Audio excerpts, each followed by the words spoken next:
with these people who go through these amazing transformations. And I said to my husband, I was like, wouldn't it be better if we felt better?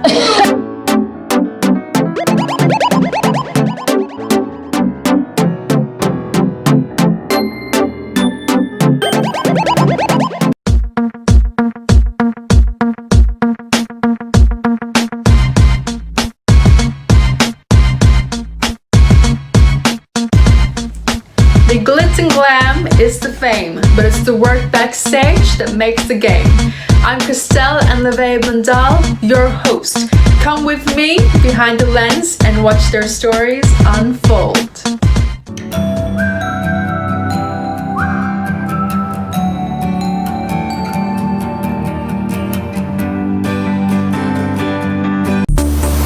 Our next guest is one of our very own here in Australia. She's a pageant queen. She is Mrs. Australia International 2020. She's now based in America, but she's doing some amazing work to help children in poverty.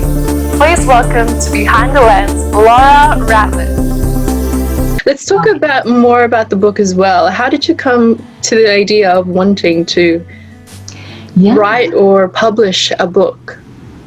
It's funny, Crystal, you should ask me this, because in my business, I love to teach people how to be a performer to kids, because I love to bring happiness to kids.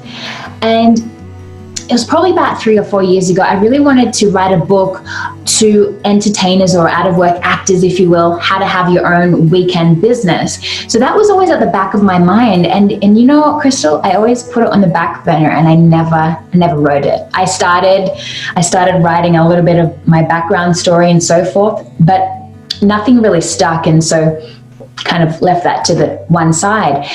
But when I found my true core purpose, which is to inspire greatness within for children, I knew it. It was then I needed to write the book. And I think that I was given a message from God, the universe, whatever it is that you call it. I need to get my knowledge out there. And it wasn't until I found my true core purpose that I knew it was now. Before, I was kind of like, yeah, I should do it. And I was maybe focused more on the money side of things and not really the heart side of things. And that's the difference. When you truly connect with your heart and you pray and you meditate and you work on filling your inner cup up first before filling other areas in your life. For example, like you have to feel powerful from within. And if you don't feel happy every day, how can you help others, and how can you give, and how can you be of service? So I guess it was found my true core purpose. And now as soon as I sat down to write my book, I ordered a online course and learned how to write a book, because I didn't want to just stumble through it. I always look to the people who've gone before me and I adopt what they do, and that's how I achieve what I want to achieve. And I wrote the book in 2 weeks. I studied how many words, how many pages and so forth I would need. And I just did it every day. I knew I needed to write 2 chapters, and I wrote down, connected to my heart, and I just poured it all into the book. And I just knew it. There's a feeling that you have when you're on the right path, that now is the time that I need to share my story. And it wasn't necessarily my whole life story, if you will. It was stories on what I've learned in a down moment, and how I've taken that information and now I use those skills to achieve in my life. And there's one section in the book that I talk about how I manifested my husband, because I went through all these failed relationships and I was like, what is wrong with me, And someone asked me what I wanted in a husband, so I wrote it down. But I was early 30s, before I really knew what I wanted in a husband. And so that's why I was going through these experiences and courting people, and then it just wouldn't work out, and I was like, what am I doing wrong? And so I wrote down what I wanted in a husband, and it was not what he looked like, but it was like the personality, what I wanted to see within him, and it was everything that he is now. And when I met my husband, a year and 1 day later, we were married in Salt Lake City, Utah. So Yes, it's powerful. So I know that that's why I needed to write it, put it all in a book, because whoever reads this, if it's an adult or a child, you can adopt the how-to in your life, and that's how you can achieve your dreams. It's all coming from within and connecting to your heart and thinking, putting in a plan, and there's obviously more steps to it than that, but Now, in speaking about connecting to your heart, do you think that was a really important element or component to how you got the crown for the pageant? I believe so, because for me, it wasn't about winning a crown and wearing a tiara. It was really for the kids. Every day that I went, because you're there for 2.5 days, and we were going to classes and tutorials, and it was an amazing experience, and I got to connect with some other amazing ladies. But I did so much work, by the way. I have a book down here as this massive binder of everything. Like, I did so much work, and my mum keeps on saying to me, wow, I've never seen you this organized before, because it's not about me. It's not about me winning. It's not about me wearing a pretty dress at all. It's all about, if I can do this work and I can better myself, then I can help more kids around the world. And you spoke about heart just before, and through the 10 years of my business, I noticed that I was really thriving and raking in the money, if you will, when I was so focused on the fun, when I was focused on teaching these entertainers how to be a performer and so forth. And when my business plateaued in sales, if you will, that's when I was thinking about the strategy and not connected, if that makes any sense. So when I've been connected to my heart, that's when abundance happens. And when I've been focused on the strategy, how can I get more money? How can I get more work for these entertainers and so forth? That's when struggles start happening. And also the struggles at that point in my business were in my relationship, and I wasn't attracting the right people into my life, and constantly struggling, and that's the worst place to come from. That's why I say you always have to work on your happiness and filling up your cup. I think Oprah says this as well. Fill up your cup first and let your cup overflow with happiness, because that's what your heart taps into, abundance, and that's what you attract into your life, because what you give out is what you get back. And if you keep on thinking about financial struggles or what you don't have, then guess what, Crystal? You're going to get more of what you don't have. But when you focused on what you do want to achieve and you feel like it's already happened, you'll attract some opportunities that you never knew would have existed. Like, I still can't believe I met my husband from across the whole universe, the whole world. I'm in Australia, he's in America, and we connected through a business interview. It still baffles me. That's really cool. It's kind of like bring out the best of you, essentially. Correct. Now, speaking of bringing out the best in you, let's talk a little bit about, you mentioned in a previous interview that in June 2019 was kind of like a turning point for you, where you said that this is enough, I have to change this, or somewhere along those lines. And you were talking about you had a lack of energy, you felt like you weren't being very productive, and you wanted to change that. This was in 2019, so last year, before you went on to compete for pageantry. Can you talk a little bit more about it? Because I think that would be really helpful for people who are facing challenges inside and feel like they're stuck. Wonderful. Yes, I was on the couch watching TV, and I noticed that all I wanted to do was eat ice cream and pizza, you know what I mean? And for me, coming from a performing arts background and a dancing background, a very physically active childhood, I looked at myself and I was like, I'm overweight for what I should be. Look, I'm not saying anything other than the fact that I felt bad, and I knew that my physical weight was a problem, and I should have been working on my business and growing my business, and all I could think of was I just want to sit on the couch and drink and eat fast food and watch TV, I just felt depressed. And I'd just gotten married too. And I think it was such a high from getting married, and then we kind of relaxed and settled a bit, if you will, and we're just eating and whatever we thought we wanted, we went out and did it. And so I think I was watching a documentary with these people who go through these amazing transformations, and I said to my husband, I was like, wouldn't it be better if we felt better? You know what I mean? And he was like, yeah. I said, do you feel like I do? I'm actually depressed. And he didn't say he was, but I definitely felt it. So, and it was about the same time that I came across the article for the pageant. And I was like, you know what? That's it. I found a personal trainer online, and I had a meeting with her, and I said, look, I think it was 179 pounds at that time. I'm now 149. So there's a big difference there. And anyway, so basically she asked me, write down what you're eating. And it was chocolate, pizza, soft drink, just everything.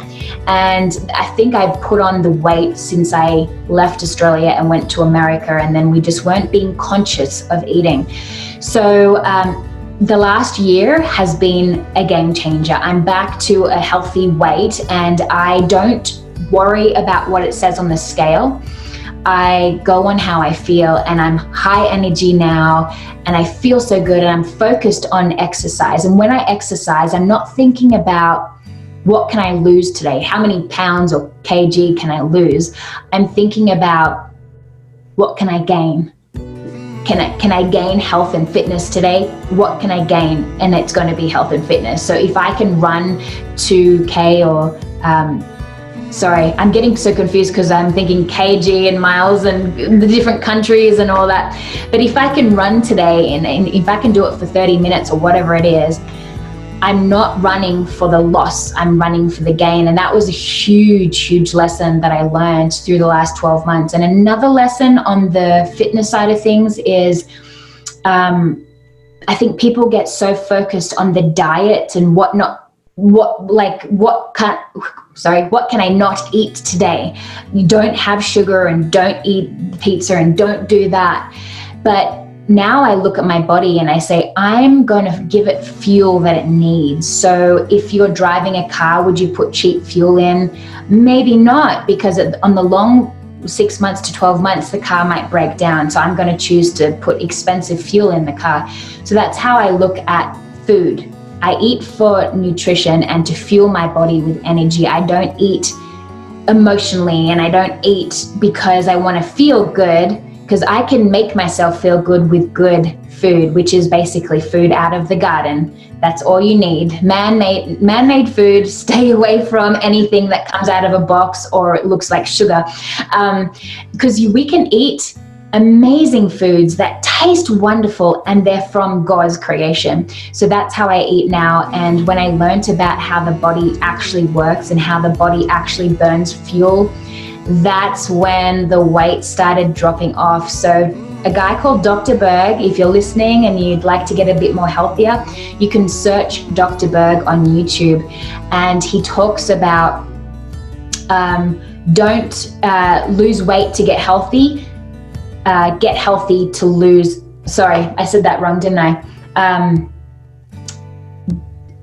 Oh my goodness, don't get healthy to lose weight to get healthy. I think I'm being dyslexic here. But the whole point is you got to get healthy, and then the weight drops off. So there you go. Go watch Dr. Berg. He has amazing information. And right now, my husband and I, we lost 95 pounds together, not just me, like together. So it's a lot of weight for us both to lose. And what I've loved about this is I never once said, hey, let's lose weight and get healthy together.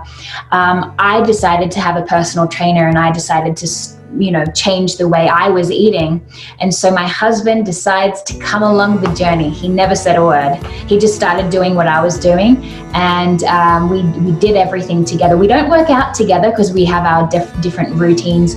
I prefer to run, he prefers to do weights and so forth, but doing it together has just strengthened our relationship and our bond together. So if you're in a relationship and one person wants to get fit, I'd just suggest to get healthy together. It's a lot easier. Now, going through that kind of change and going through that kind of journey into becoming a healthier you, do you think that's helped you as well in preparation for the pageant? Because obviously, if you don't feel good inside, you wouldn't feel like yourself up there on the stage. Correct. Yes, I felt empowered is the word. And the word that I've decided to choose for this whole year has been fearless. Every day I say, I am fearless. I am fearless. And I feel it without, because some people think, oh, you can't say it because you don't feel it. But I believe that you can manifest it into your life if you feel it before it comes. So every day I wake up and say, I am fearless, I am strong, I am powerful. And I look at myself in the mirror and I say these amazing words, and I say it with confidence.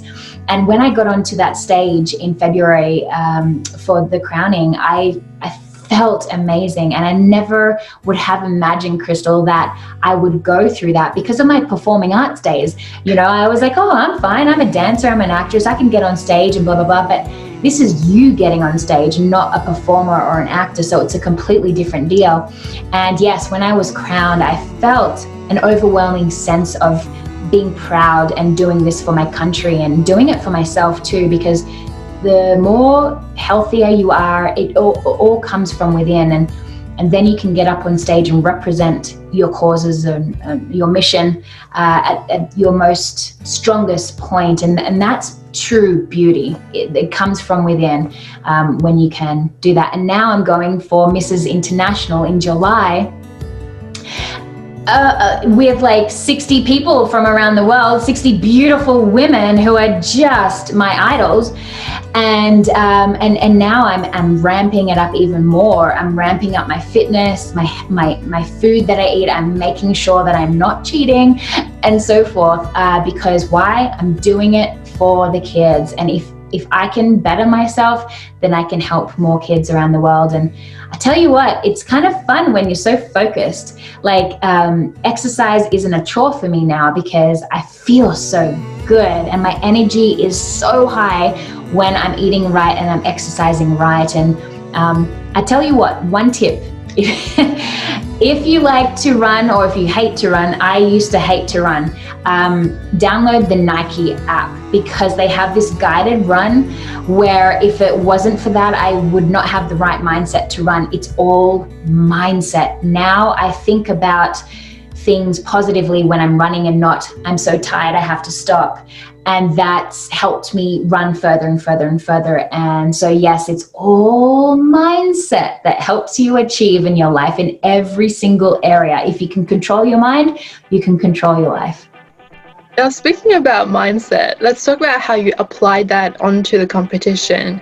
You mentioned that you flew over here to Sydney, Australia to compete. Going through that competition, obviously, it would have been people watching you. There's lots of other women that you are competing with, and there's judges that are judging you and everything that you're doing. How were you able to control yourself? How were you able to keep yourself together? I love that because in pageantry, I see that it can be a tricky thing because you are being judged by the judges. You're maybe feeling that you're being judged by the other women and so forth. I never judge another person because that's not coming from a positive and empowering place. I know that I am there for a reason, and the reason is far greater than myself. It's God has put me on this universe to be a shining light, and that's why I say Operation Sparkle, because I invite you to sparkle with me for every child. So I use tools, like I use I am statements, and I'm constantly journaling down everything, because if I can control my mind, then I can eliminate all the negative thoughts. And it can be very easy to look at a girl and say, oh, she looks great with those shoes and I don't have a Louis Vuitton bag, or whatever it is that your brain is telling you. But I say, be quiet, devil, because that is what that negative thought is. It's the devil who's going to eliminate you from achieving your dreams. So I look at the pageantry and going into competition, I see it differently to maybe some other people. I get to know the other girls. Ladies, I should say. I cannot wait to learn about their platform, maybe how we can serve the world together and so forth. So I'm always asking, what do you do? You know, all the questions you're asking me today, because I want to see if we can help the world together. And you know, the international pageant in Australia was a beautiful experience. I will say that I didn't experience anything negative personally. As I said, came in with an open heart and was there to grow myself and to represent for the kids. So if you always come from that kind of place, then I don't think that you're going to struggle. And if you are experiencing, if you're in pageants and you're not experiencing that kind of experience that I just spoke about, a positive one, then maybe you can't change other people, but you can change yourself. And maybe the negative experiences that you're going through are because you need to master your thoughts a little bit. So maybe look at what you're thinking about and change your thoughts, because your thoughts create your reality. So if you're not seeing great things in your life right now, and if you're seeing some struggles, it might be because you're thinking about what's not working in your life. I know some family members that I have, and it's very difficult for them to think about the positives because some bad things have happened to them. So I'm always like, just be positive, and they don't like that. Don't tell me, be positive. Because they need to believe the power of your faith and the I ams, and you know, you really do create your own reality. So I love the pageant world. I'm sure there's probably catty moments that have happened in the past, but I just rise above all that, and I'm there to, as I said, meet some amazing like-minded women. The international pageant is very supportive, and I actually have not experienced anything bad about it. So yes, if you're thinking about pageantry and you want a great experience, the international platform is a wonderful one. Now I love that you love the platform and everything that you're doing there in that competition. Let's go a little bit more about your favorite moments in competing. What have been some of your favorite moments that you're like, that have been really memorable to you? Okay, when I was on stage, and I think I'd just been crowned my gorgeous husband, and all the women, you know, give me your he stood up in front of like all the round tables that were there on the side of the stage, and he was taking a photo, and then he came up on stage and took a selfie with me. And I was like, oh, okay. Like I wasn't expecting him to do that, but it was just such a beautiful moment because all thought went out the window, and my husband just was wanting to get a photo, a selfie with me and him. It was just after we'd been crowned, because I did the walk up on the stage, and I came back and I was just waiting there, and I was looking at the other girls coming up on stage. So yes, that was a really nice moment. I think in that moment I saw a deeper love for me in my husband, which was nice to see. I have met some amazing women, and I'm still in building that relationship through Zoom because I am obviously in Salt Lake City. So yeah, when you want to do something and you surround yourself with those similar like-minded people, achieving your dreams becomes a lot easier. For example, one of the judges actually is like my best friend. We talk all the time. She's so supportive. She was Mrs. Singapore in the 90s. I think it was 1998, and she went to the internationals, and she's just been like my shining light. She just keeps on giving me advice, asking me how I'm going, and is so supportive. And that's just one person. We'd probably be half an hour if I was to go through all the people who have been supporting me.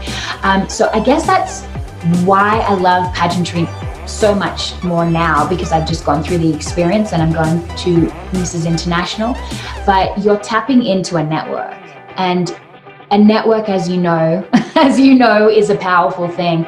And if you can connect with like-minded people who are also going on a similar path, you're accessing so much more knowledge, and the love and support of another person means the world, because your belief in yourself goes up a lot as well.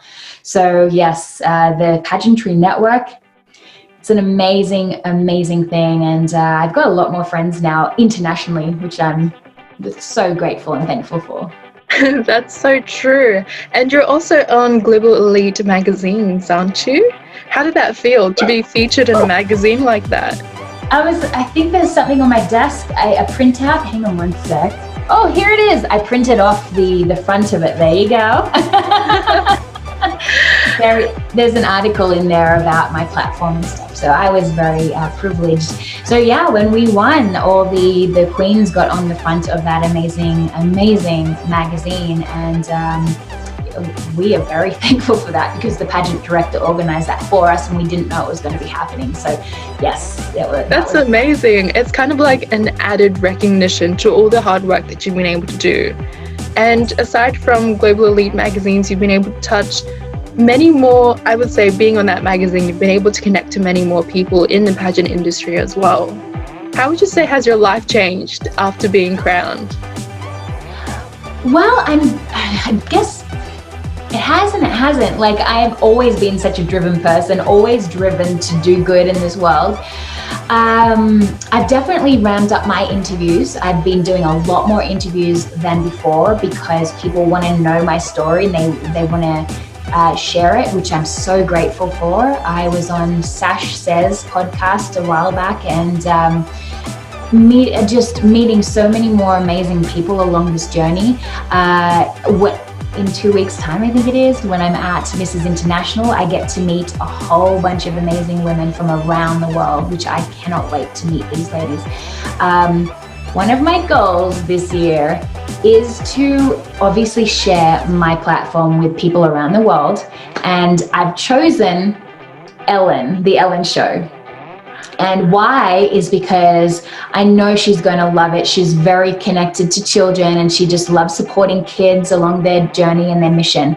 So I really want to share with her the numbers, and if we give programs. For example, why I'm so passionate about programs, Crystal, is because if you can give a program to a child, then their chances of their life improving is increased by 33%. And this is something that I learned from an article, and I just was blown away. I was like, oh my goodness. And again, it goes back to the whole belief in themselves and so forth. So I'm going to go on to Ellen. See, manifesting it. You think about it, you get excited, you share it with everyone, and then you can create it. So I'm going to go on to Ellen. I'm going to share her how we can help kids living in poverty around the world, and obviously talk to her about my book and so forth. So that is one of my dreams, and I'm sharing this with you right now because I want to prove to you that you can create your life. That's amazing. You went right onto the topic that we're going to touch on. We're talking about future and reflection. Let's go really quickly about everything that you've done in your career so far. Is there anything that you would change? And if so, what would you change and why? No, nothing. You know why? Even the low moments. I've had some relationship doozies, Crystal. I am not going to lie.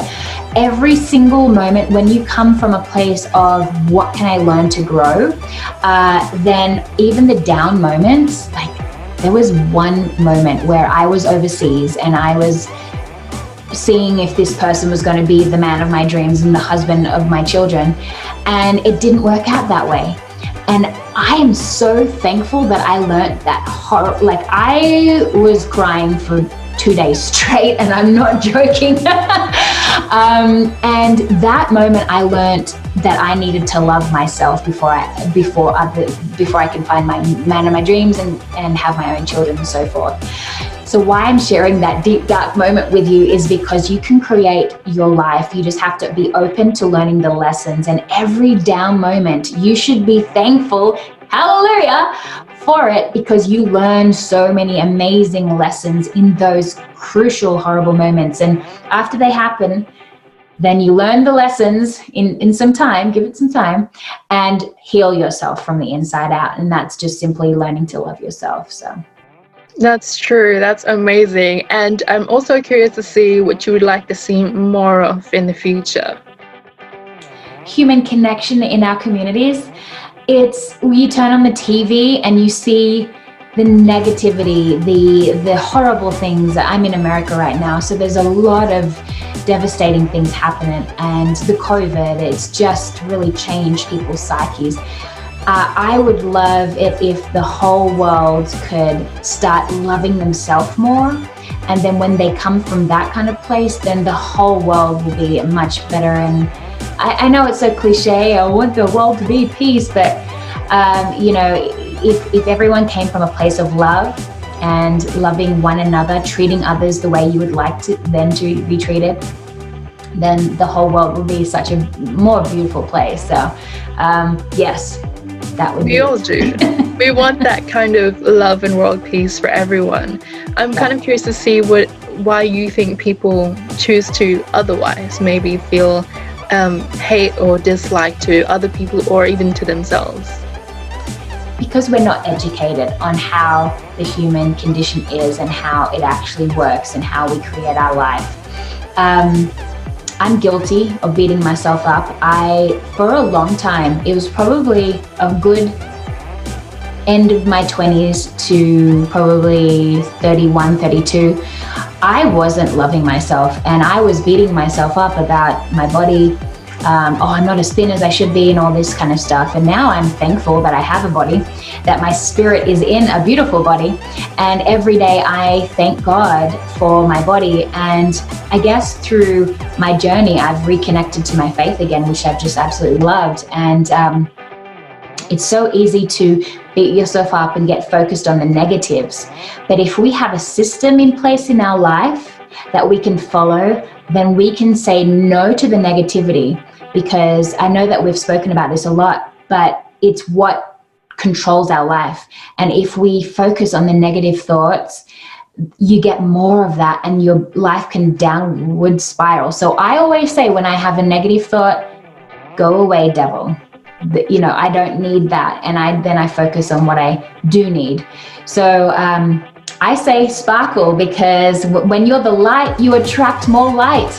So yeah, putting on the TV right now is not where I'm at. I turn it off and I watch a movie if I want to, or read a book, because you know, if you fill your mind up with more negative thoughts, it's so hard to block that out and focus on the light in the world. And we all need to focus on the light, because like attracts like. So yes.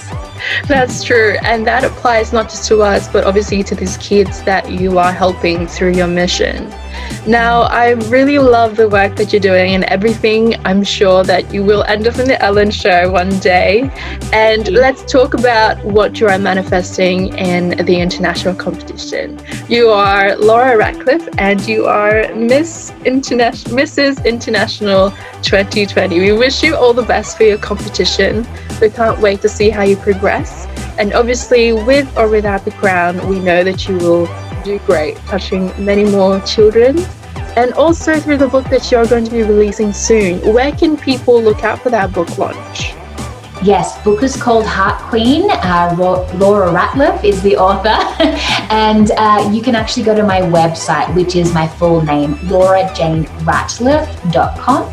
And all of our travels, all the dates, where we'll be, appearances and so forth, will be on the website too.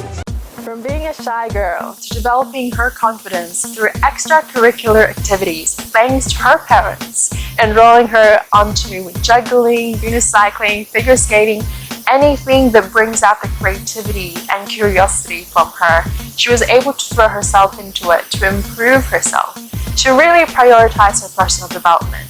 And from this interview, it's clear that she still hasn't stopped. And that's where the saying goes, you can never learn too much. You can always improve. There is always room for improvement. And while she's doing that, I love that she has been doing lots of work for children in poverty. And developing programs, raising funds, creating opportunities for them to change the course of their future. Aside from being a pageant queen, she is an amazing role model for a lot of us. She prioritized mindset a lot. She mentioned mindset a lot and how you need to understand yourself from the inside to be able to really find happiness and success in life. I hope you guys found a lot of value from this interview with Laura Ratliff. I hope you learned a lot from her and her journey as well. Remember to like and subscribe to our channel and our social media pages. This is Behind the Lens, and remember that the glitz and glam is the fame, but it's the work backstage that makes the game. I'm Crystel and Leve and I will see you guys next time.